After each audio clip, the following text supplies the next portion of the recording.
Hey guys, how's it going? Brian from Boas here. I'm getting ready for my baby season, which I hope to have some babies on the ground in a few months here. So I'm just getting this rack ready. This is a rack that I build to hold my baby boas. So this is a very easy project that you can build yourself. Today I'm going to take you through the steps of how to build this baby boa rack.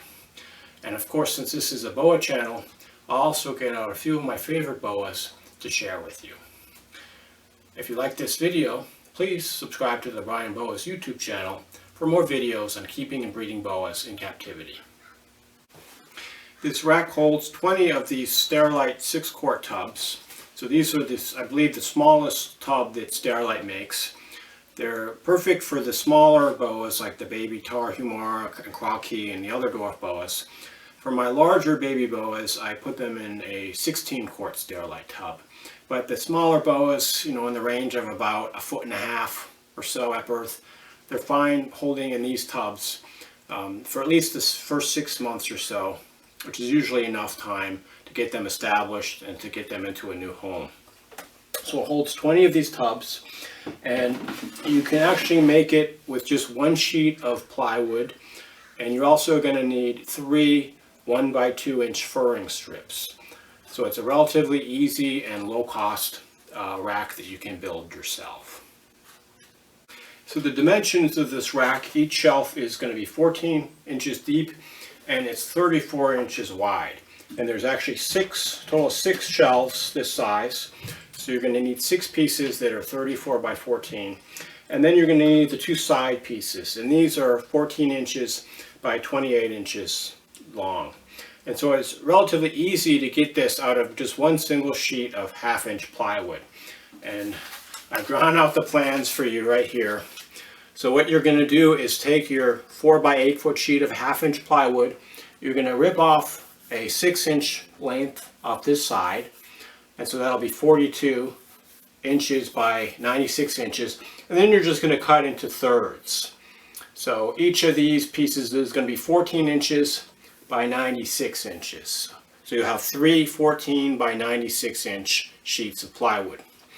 And then you're going to trim each of these pieces into 3 different parts. So you're going to have a 34 inch, another 34 inch, and a 28 inch.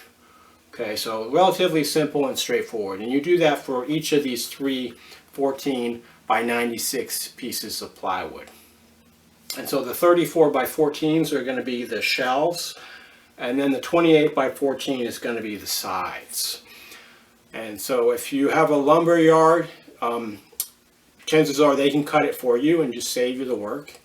My lumber yard will do the cuts for me for, I think it's like $1 a cut. Another thing is you don't need to use plywood. You can use MDF, or you can use that, what the hell they call that stuff? That really is like a particle board. It's really thick. The name is escaping me, but I would recommend plywood. It's a lot lighter than that thick particle board, and it's stronger than MDF, and it's also the least expensive option. You could use thicker than 1/2 inch, but for this size, 1/2 inch seems to be plenty strong enough. So the word I was looking for is melamine. So I've tried using melamine to make these racks, and it's really, really heavy. So I would recommend just plywood over using melamine. So the other thing you're going to need wood-wise is you're going to need 3 2 by 1 inch furring strips, the 96 inch by 1 by 2 inch. And those are going to be put in the back, and they function to prevent these tubs from pushing out. And you're going to need 3 of these strips. And then you can hold it together with wood screws. So I used number 6. These are 1.5 inch wood screws. You could use anything from 1.5 to 2 inches or so. So the exact screws are not that critical. Once you have all your wood, it's really straightforward to just screw them together. And the first thing you're going to do, you're going to take one of the 34 by 14 inch sheets, and you're going to take both of the 28 by 14 inch sheets, which act as the sides, and the first two shelves are the hardest, so it's easier if you have some kind of a brace that you can put this up against when you're putting the screws in on the bottom, or if you have somebody that can help you, they can hold them in place while you do the screwing. And then you're going to want to space it carefully. So you want it to be spaced so that the tubs can move in and out freely, but you don't want too much space that a baby could accidentally get through. So you want to use a spacer, and I recommend using either like a bath towel or some sheets of newspaper, but you want to check it very carefully after you put the screws in, and if it's too tight, you want to go back and redo it. So once you have this second shelf in, and again you use the screws with 3 on each side of each shelf, so a total of 6 per shelf, 1 on this side, 1 in the middle here, and 1 on the end. You just kind of build your way up. You put in more tubs, you put another shelf on with a spacer, and you put the screws in, and so on. So it's a total of 5 shelves with these 6 pieces of 34 by 14 inch plywood. And notice I've left a little bit on the top. So this is just so you don't have to do that final trim. And I kind of like having a little bit on the top in case I ever need to go back and remake the rack if it swells up and the tubs don't move in and out easily. It gives you some extra space. And it also provides a nice convenient shelf that you can put things on the top. So I leave that on. I would definitely recommend, or I forgot to mention, you need to pre-drill before you do the screws, so put some pivot holes. I usually use like a 1/8 or 1/4 inch bit, and then I use an electric screwdriver. It just makes it a lot easier to screw than having to manually put those screws in there.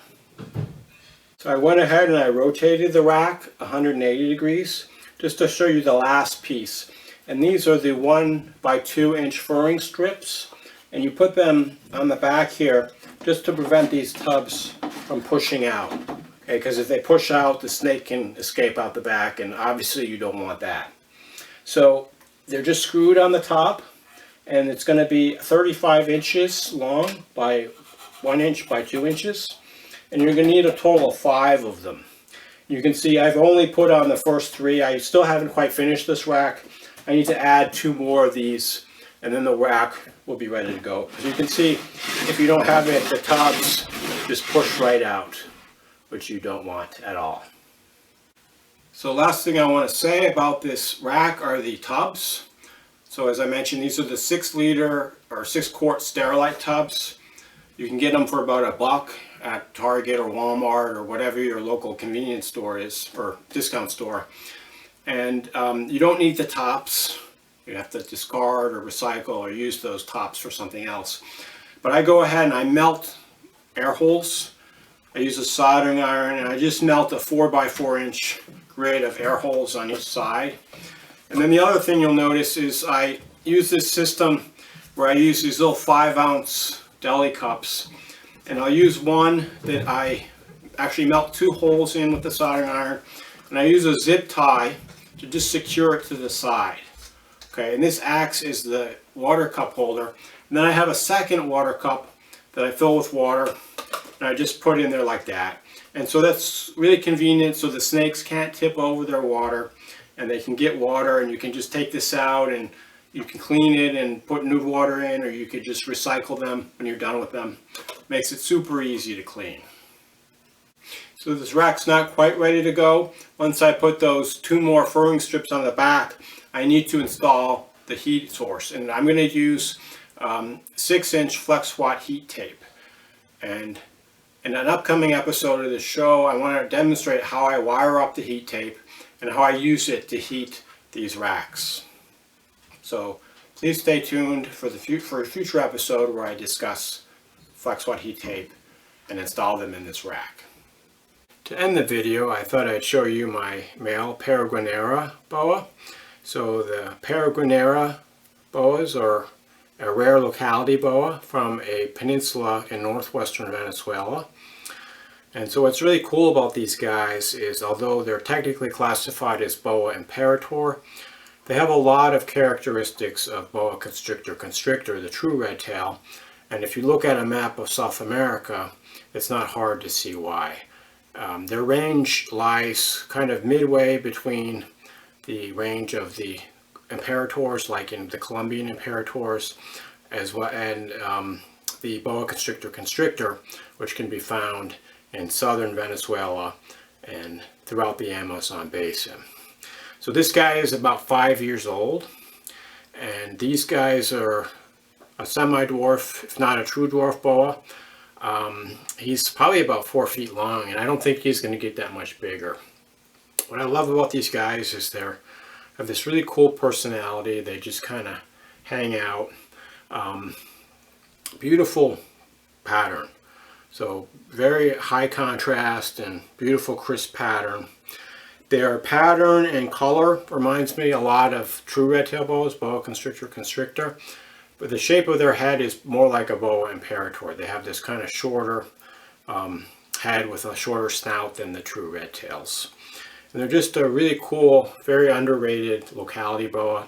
They're relatively rare and hard to find.